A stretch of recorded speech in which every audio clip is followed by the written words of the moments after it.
think.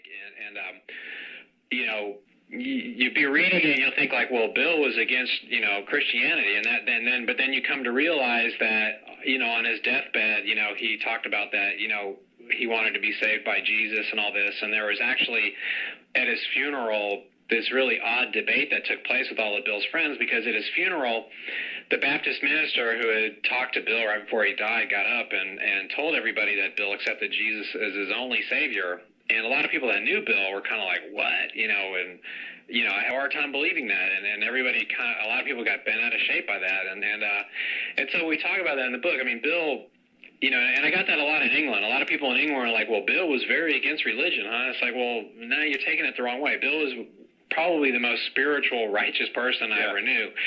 When he was sick, did you spend time with him? I have an incredible story about the night Bill died. Oh, really? Yeah. You want to hear a story? I think you sat me down in Canada and told me this. Yeah, do. You want this is a heavy-duty story.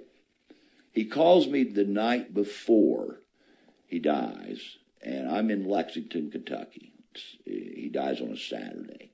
And on Friday, he calls me. He goes, I'm going to die tomorrow. I said, well, okay, but why do you think you're going to die tomorrow? And he said, Sam came to me in a dream last night. Kennison. And I said, did Sam say?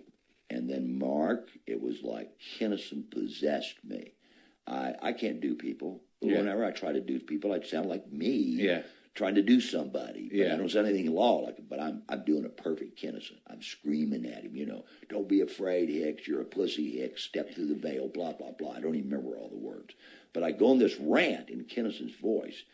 I come to, and I go, is that what he said? He said, word for word, Ron. Get out of here. I said, then you're going to die tomorrow. And he said, well, then, goodbye. And I said, goodbye, I love you, I'll see you on the other side. And so we hang up. So I call Ellen, and I said, relay this story to her. I said, so, you're going to get a call sometime tomorrow